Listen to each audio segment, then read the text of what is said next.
Hi, you're watching Floyd Steinberg's YouTube channel in this dark northern December. And one of the more frequent questions I got asked recently on my YouTube videos is how I built in that blue display into my Yamaha EX5. And unfortunately I didn't film that process when I built it in the first time, but I managed to capture some dust between the display and the outer glass. And this is somewhat annoying, so today I'm going to open up the keyboard again, clean it, and I will film that process and tell you something about how to assemble this display and where I got it from. So without further ado, here we go. I found this display on eBay by searching for the term Yamaha EX5 display. The vendor's name is Lux Music. The display isn't cheap, but for your money you're getting a fully assembled piece of hardware you basically just need to exchange with the old one. Quality is good and the display is quite bright and has a good contrast. When I posted this on the Yamaha EX5 Facebook group, I was told that some people on the Facebook DIY display group had issues with this vendor. But in my experience, this vendor was very friendly and helpful.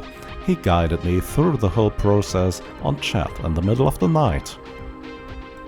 Here is a view at the current state of the LCD display in bright light. Most of the dust you can see is inside the glass, which is quite annoying. Some of that was there when I bought the EX5, and some of it got in there when I assembled this. I live right next to a busy road and dust is a constant issue here. So I'll take the EX5 apart and try to clean this up as good as I can. So the first thing I'm going to do is to remove the big black back cover, and in order to do this, remove all the screws which hold it in place. You can leave the screws which hold the two smaller covers where they are. Be careful when removing the floppy drive cover. This is made of plastic and it can break quite easily. Okay, I've removed all the screws. Now we can just grab this plate here and unhinge it at the back. Then carefully lift it up and remove it to the front.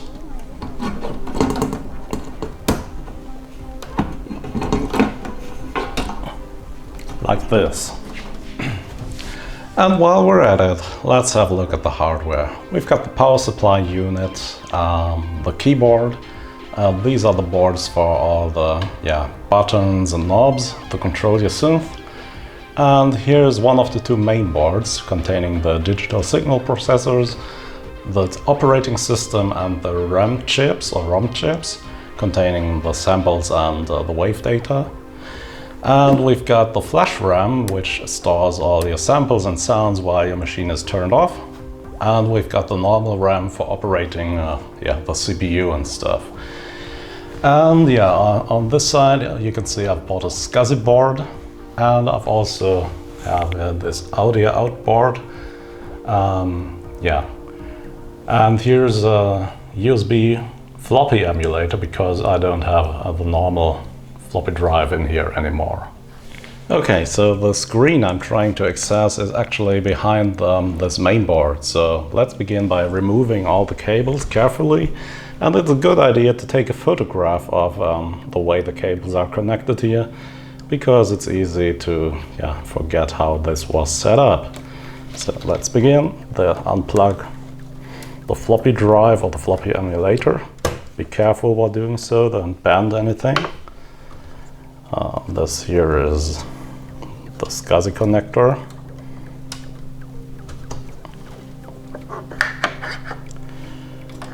This here seems to be the connector for my additional audio out board. Let's remove it carefully.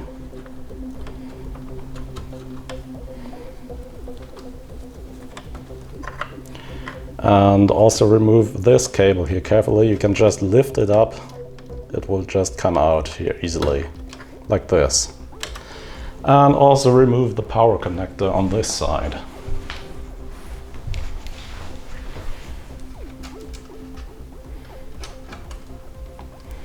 Okay, and I'm lazy, so I'll just leave these cables plugged in and just lift the board up like this, so I can access the board underneath it.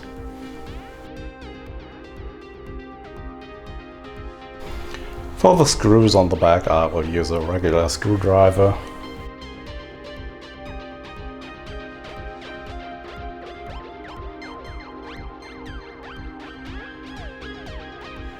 Now carefully remove this ribbon cable here.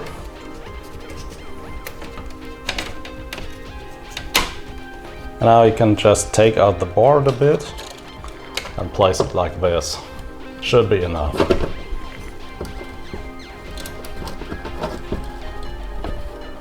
Okay, and now lift up this piece of metal here.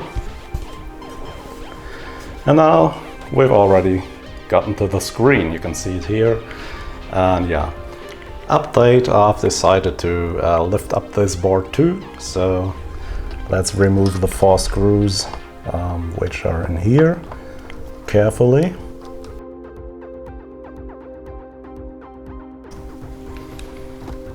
Now you can just carefully remove again the ribbon cable here. Now carefully remove these blue cables here.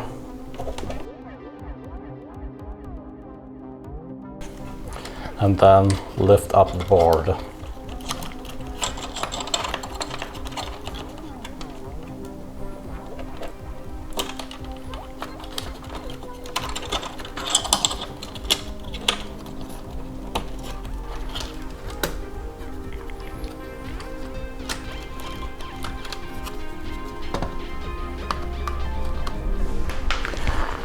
Yeah, and with that we can now access the screen, and yeah, I will remove these 2 screws here. You can see there were these strips of metal, they were part of the previous display. I just improvised this. So the display itself doesn't move. Okay, so now carefully remove this cable. And with that you should be able to pull it out of its compartment, like this. Yeah, and there you can see it's full of dust, and I will need to clean this up and then put it back in. But while we're at here, you can see here, in order to install this new display, I had to take a knife and cut away some parts, part of this plastic hinge here, and I had to break out the other part, a plastic clip on this side, and I had to break away the plastic clip here, because they were holding the original display. And this display is a lot larger than the original display, so it doesn't fit in here. So you have to DIY this. Okay, so now let's clean it up. Okay, so I want to be careful not to scratch my beautiful screen, so I'll just take this bulb and blow away the dust here. Okay, this is now clean, and now let's take a look at the glass. I think I can just use a towel here to clean it up.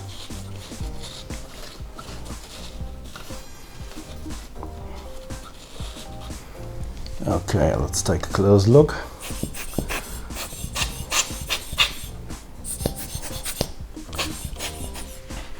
Yeah, okay, so here's some glass cleaner, and now I will just use a normal paper towel and spread it a little bit, and just clean the glass here. Here's another view at the breakout, the plastic clips I had to remove. Okay, I've checked this multiple times now. I think all the dust is gone for the moment, so let's quickly reinsert the display into this slot. And then I will assemble all these things back to where they were. And yeah, I'll show you the result once I'm done here.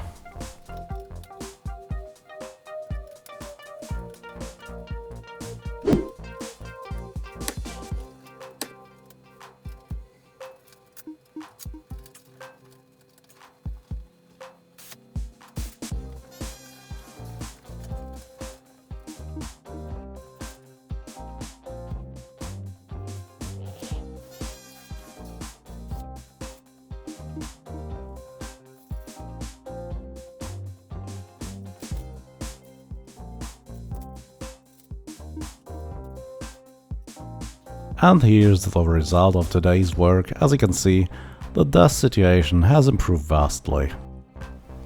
Yeah, and that's it for today. I hope you found this interesting, and if you did, please consider subscribing to my channel. And as always, thanks for watching, and see you next week. Bye bye!